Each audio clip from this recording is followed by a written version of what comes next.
One of the fights that's clearly flying under the radar, a 155-pound must-see affair. Jim Miller, this guy always gets the shitty end of the stick, facing the most dangerous fighters in the world. His assignment now, Dustin Poirier, he can knock you out standing or he can choke you out on the ground. Jim Miller, the guy is just such a warrior. I love watching this guy fight. I love watching Dustin Poirier fight. Me too. And I really like that some of these guys achieve their notoriety and appreciation and love from the audience just by doing their thing. Jim Miller didn't care what you thought of him. He was just going to show up with his lunch bucket and his hard hat and go in and fight. I think he would disagree with you. You said he always gets the shitty end of the stick. He's like, I got the end with the lollipop. I want these fights. This is what I want. This is what I do.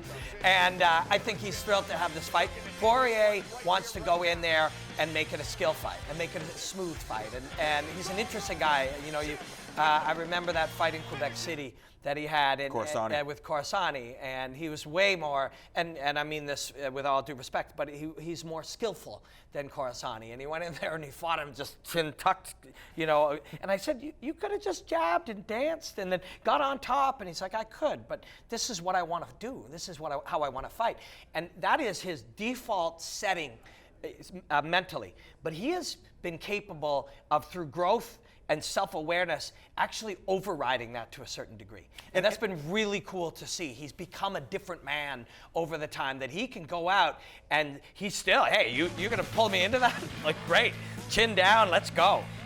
Knowing you can always do that is powerful, but he doesn't force that, or he doesn't just willingly accept it when he has other ways to win. And that, if and when he is a 155-pound champion one day, or fighting for the title, it's going to be because of that self-awareness and those changes he made in his psychological makeup. In this fight with Jim Miller, we all know, if you're going to throw down with Jim Miller, you got to prove who's tougher, because Jim Miller, you need to break his body, because he's just going to keep coming forward. Does Dustin Poirier say, wait a second, I know I'm tough, but I know he's tough too. Let's play this technical game. Let's play the distance game. We'll beat him on points.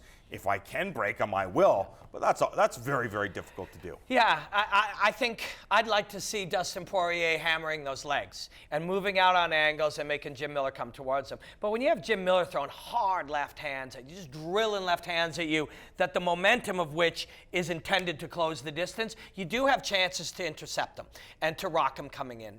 There are a lot of ways for Dustin Poirier to get out front in this fight, and then there's a lot of ways for Jim Miller to not care and get a hold of you and end up on top. I'd really love to see these two guys engage in some grappling too, because they're both high-level guys and they're very, very different. Jim Miller's a power grappler and Dustin Poirier is a bit of a flow grappler, but that is an oversimplification in both cases. But I'd love to see them get into that territory too. Some tremendous mixed martial arts action going down this Saturday night at UFC 208 in Brooklyn, New York.